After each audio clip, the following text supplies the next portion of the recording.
What's up, guys? Ben Milliken here, back for Carl's Mystery Tackle Box. As you can see, we got the boat hooked up. We're at a beautiful, sexy lake. Look what I just got in the mail, my Mystery Tackle Box Pro Box. We're gonna take it out on the water today. I can't guarantee we're gonna catch a bunch of fish with it or anything, because honestly, my sunglasses are flying everywhere. I'm so excited. But these baits are gonna be really, really good as we get further into the spring, and hopefully by the time you watch this, or if you live down south, you're gonna know exactly what I'm talking about. So let's open this box up, see what's in the box, and we're gonna put the boat, get it dumped in the lake, and go out there and check out some of these awesome baits. I'm gonna show you guys everything I know about fishing them in the next coming months, so you're not gonna wanna miss this one. All right, we got some, a KVD jerkbait. That thing's gonna be awesome. Cold water, I mean, they might actually eat this today. Cold water fishing, jerkbait, absolutely great. Bait lat, this is a really good looking little finesse worm. It's kind of a finesse 𝗙𝗶𝗹𝗶 type worm, and like a really good watermelon red type color. That guy's awesome. Check these out. This is a really cool looking bait. I've never even seen anything like this before. Biobait leeches. Might be good on a drop shot. We're at a smallmouth lake today, so maybe that'll work. Oh yes, this is one of my favorite little swim baits, the 𝗙𝗶𝗹𝗶 BBZ shad swim bait. That's gonna be a mainstay in my box. Yeah, this isn't gonna be the deal quite yet, but we got a 𝗙𝗶𝗹𝗶 gliding shad frog. This is the bronze shad 65. I've used this, one of my favorite open water gliding frogs. I'll show you how to use it. We're not gonna catch anything on it today, but awesome looking bait. And then of course, some terminal tackle. We got some 𝗙𝗻𝗄 hooks. If you guys watch my channel, you know I love throwing the old 𝗙𝗻𝗄 rig and I catch a ton of fish. So I will show you guys how to rig that up and hopefully we'll catch some fish on it. Let's get this guy dumped in though. I'll catch you guys out on the water.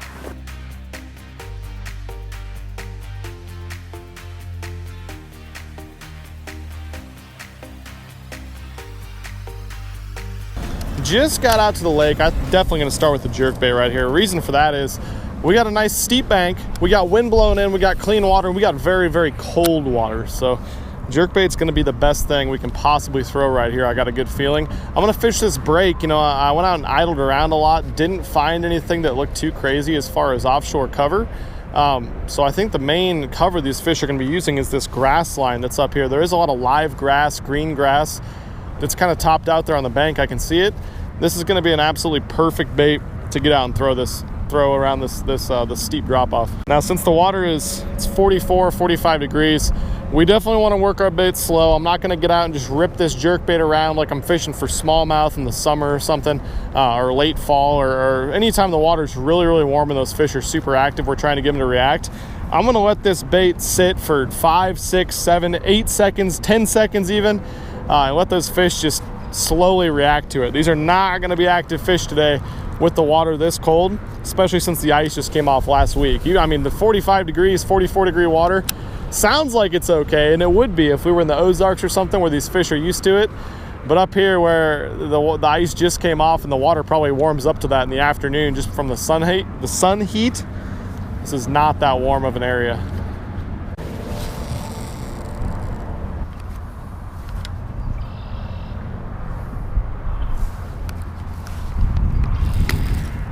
Oh, hey, a fish.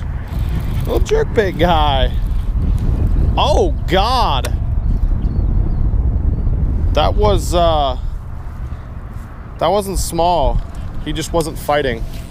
Holy balls. That thing was like a 4-pounder. I didn't even know those were in here. I didn't know they were that big. Didn't bite, barely fought, and just barely nipped the back of it. Okay. Deal. Let's do it again, except catch them.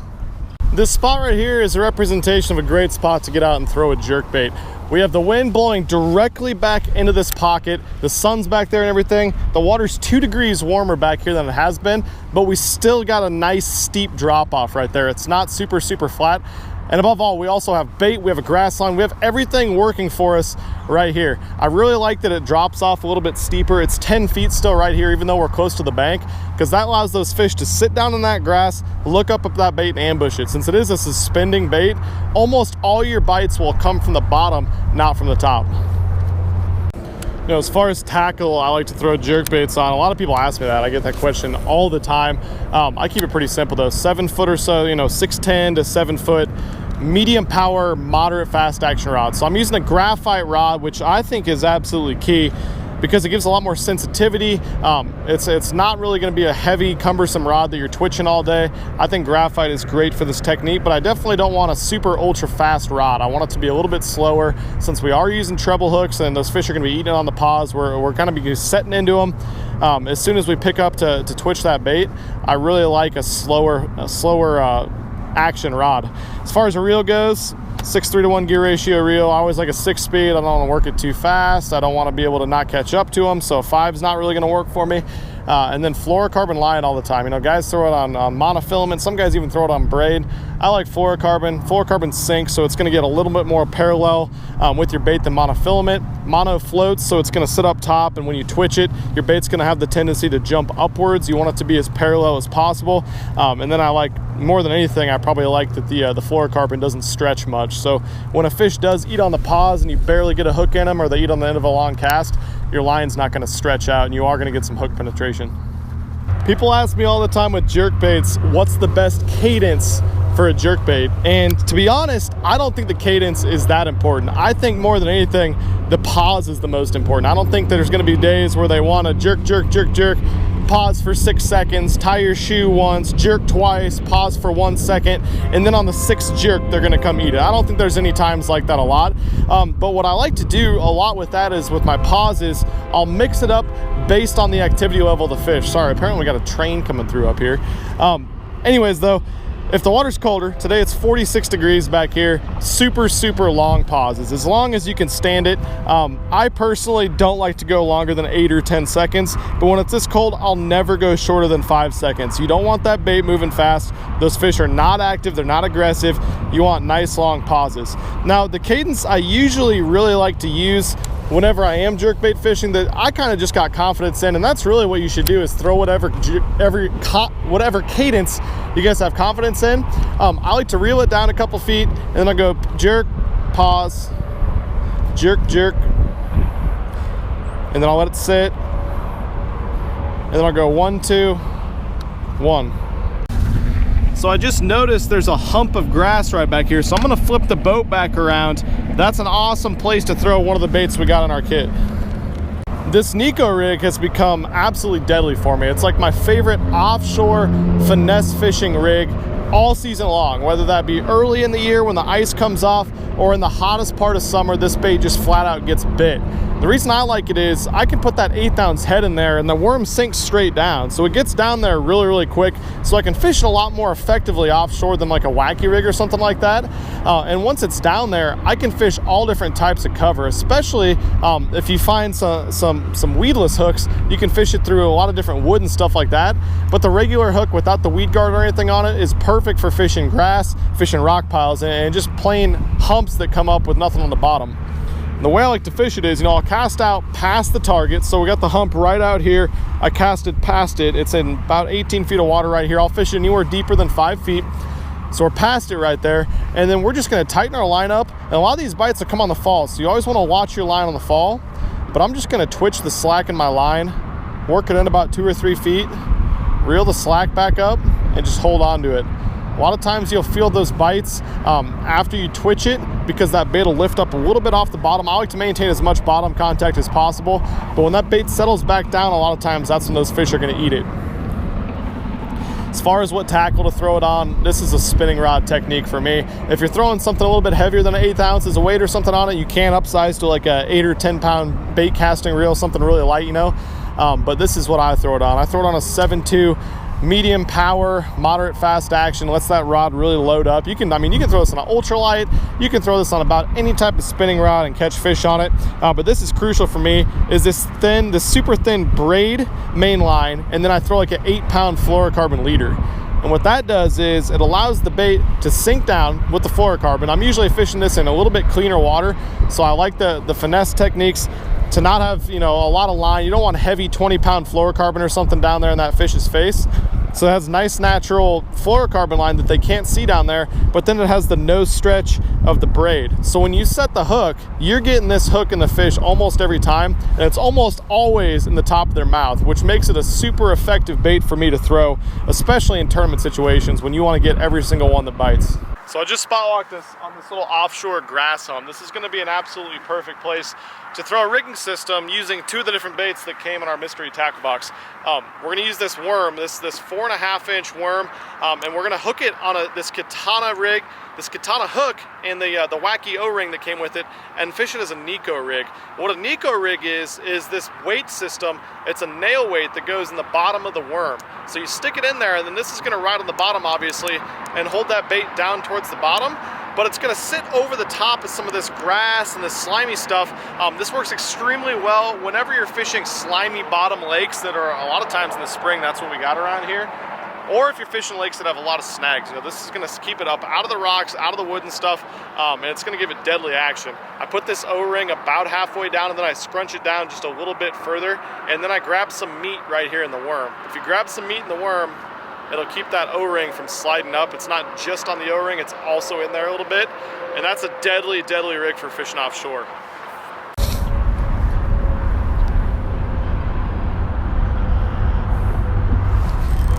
Okay, all right. I think that guy might have got on the fall. Doesn't feel like a terrible one. Hell yeah, smallmouth. Damn, that's a nice one. I wish I had the net out right about now, but I'm not smart, so I don't. Yeah, bud. Over here, be careful, bud. Yep, that's the stuff right there. Now look at that hook. Got some meat right on top of the mouth. Smallmouth 𝗙cie rig. I'm telling you guys, get out and throw the 𝗙cie rig around on days that it's tough. Today's been a tough bite. The water's 45 degrees. Just caught that dude on it right there. Badass. Now, I don't know if we're gonna get bit on this technique, because like I was telling you guys a little bit ago, the water is like in the 40s. It's super, super cold.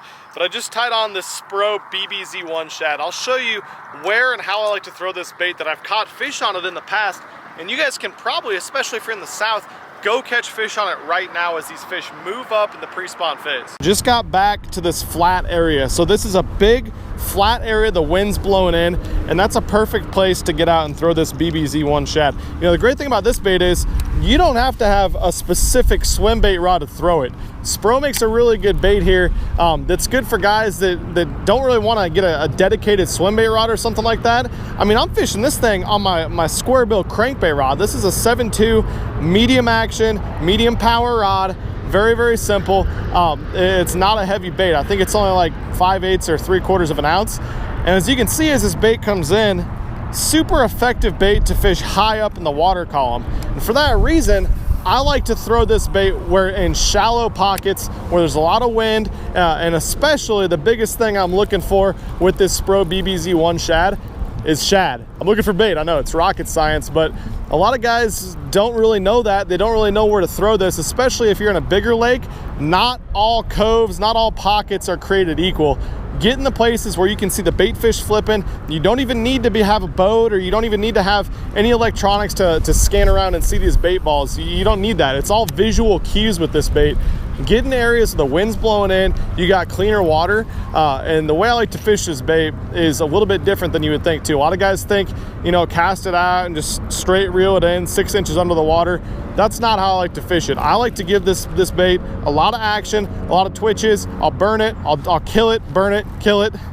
And you can fish this bait on fluorocarbon or braid for that reason, because you want the bait to be working, having a lot of action, a lot of darting. But the good thing about this bait, since it rides so high in the water column, you can fish it up on top, make it flip, make it splash, reel it really quick, kill it, and then keep working that bait really, really high up in the water column. And when a fish eats a little shad swim bait like this, I have not had any like mush bites. They're gonna come up and absolutely destroy this thing, which is like my favorite bite ever.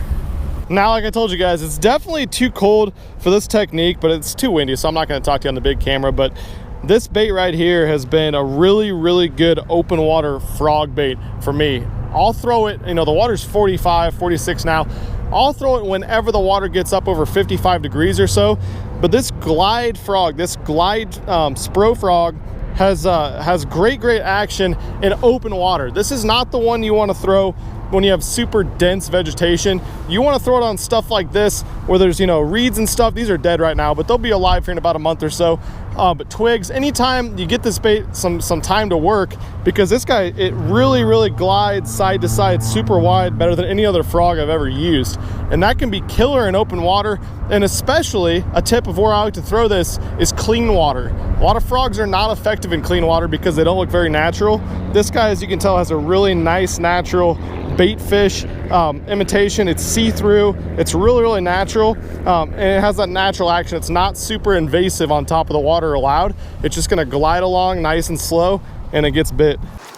Okay guys, just got off the water. Wind is really picked up, so hopefully you're hearing anything I'm saying. Tough day on the water, but that's pretty much come to be expected when the water's in the low to mid 40s. Ice just came off last week, so we did what we could. Hopefully you learned a few things that'll help you go out and catch some more fish. I swear those things work, but hopefully you'll go out and catch some more fish when the ice comes off your lakes, or if they already are in the pre-spawn period. But thanks so much for watching this video, guys. I'll catch you very soon. I'm out here. Peace.